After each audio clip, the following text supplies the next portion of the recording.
Alleluia, Alleluia. Rejoice and be glad, for your reward will be great in heaven. Alleluia, Alleluia.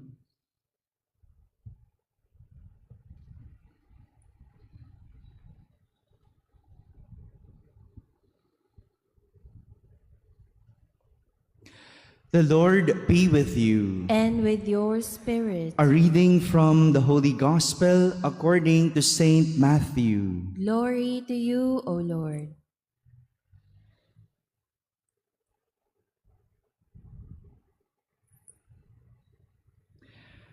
When Jesus saw the crowds, he went up the mountain, and after he had sat down, his disciples came to him. He began to teach them, saying, "Blessed are the poor in spirit, for theirs is the kingdom of heaven. Blessed are they who mourn, for they will be comforted. Blessed are the meek, for they will inherit the land. Blessed are they who hunger and thirst for righteousness, for they will be satisfied. Blessed are the merciful, for they will be shown mercy. Blessed are the clean of heart, for they will see God. Blessed are the peacemakers, for they will be called children of God. Blessed are they who are persecuted for the sake of righteousness, for theirs is the kingdom of heaven. Blessed are you when they insult you and persecute you and utter every kind of evil against you falsely because of me. Rejoice and be glad, for your reward will be great in heaven." Thus, they persecuted the prophets who were before you. My friends, the Gospel of the Lord. Praise to you, Lord Jesus Christ. Good morning, my dear brothers and sisters. Our Gospel today is about the Sermon on the Mount. Sermon, pangaral ni Jesus, or the Beatitudes. One of Saint Matthew's aims is to present Jesus as the new Moses.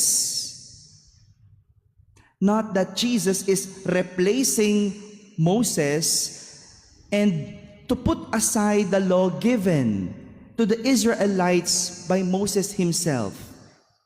Hindi po yun ang intensyon ni Saint Matthew. Hindi niya intensyon na palitan si Moises. Hindi rin niya intensyon na itabi lahat ng mga pangaral, mga batas na tinuro ni Moises. Hindi niya pinapalitan o hindi pinapalitan ni Jesus si Moises. But to transcend or go beyond what Moses had taught, mas pinapalalim lang ni Jesus ang mga pangaral, mga batas na tinuro ni Moises. In the Old Covenant, given by Moses, there were blessings for obedience. Sumunod ka, pagpapalain ka. Makinig ka sa Diyos, merong biyaya ang kapalit. Ganon ang turo ni Moises. And curses for disobedience. May sumpa kapag ikaw ay sumusuway sa Diyos. May kaparusahan kapag ikaw ay matigas ang ulo at hindi marunong makinig sa Diyos. Moses promised things like material prosperity, numerous offspring, maraming mga anak, and victory over enemies to those who obey God's voice and observe God's commandments. Ibig sabihin, lahat na makikinig Lahat ng susunod sa Diyos, gagantimpalaan. At ang mga susuway, tatanggap ng kaparusahan. Yun yung sa Old Covenant. Sa Lumang Tipan, ganun ang turo ni Moises. And as Moses also promised frustrations, diseases, famine, plagues, exile, foreign invasion, and fruitless labor on those who will disobey God's commandments. Simple lang naman yung batas nun. Ganun lang. Sumunod, may biyaya. Sumuway, may kaparusahan. Ganun kay Moises. But in the New Covenant, kay Jesus, Jesus is different.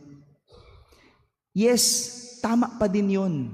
Pero mas pinalalim ni Jesus because Jesus transforms some of the curses or the punishment like poverty, mourning, pagluluksa, persecution into a new path of blessing.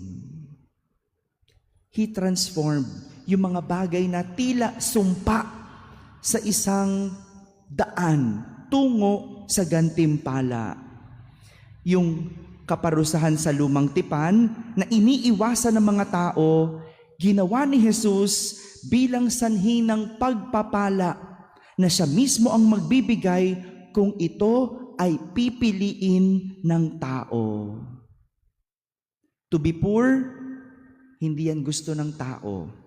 But choosing to be poor in spirit, pagpapalain ng Diyos. To be meek, yung mahinahon, pag mahinahon ka, mukha kang kaawa-awa, di ba? Kasi sa atin, kung sino ang mas malakas ang boses, siya ang mas parang mas angat. But yung pagiging mahinahon, choosing to be meek, pagpapalain.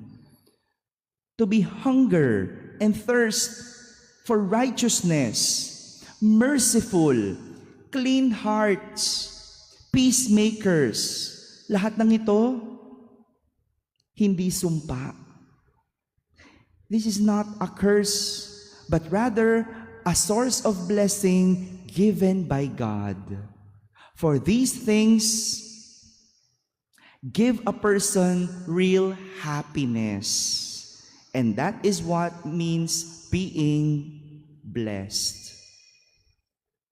Yung mga bagay na yon, to be poor in spirit, pagiging mahinahon, tagapagkasundo, peacemakers, malinis na puso.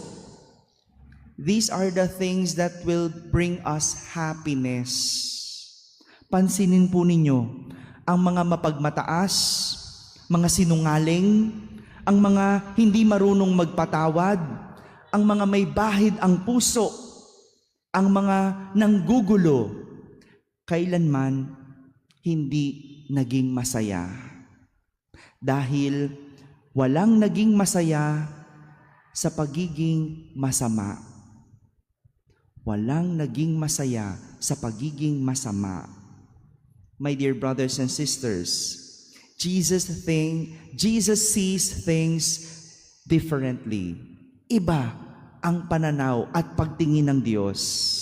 And what the world sees as tragic or a curse, Jesus sees as a source of blessing. For choosing kindness is never a weakness, but a way to blessedness. Amen.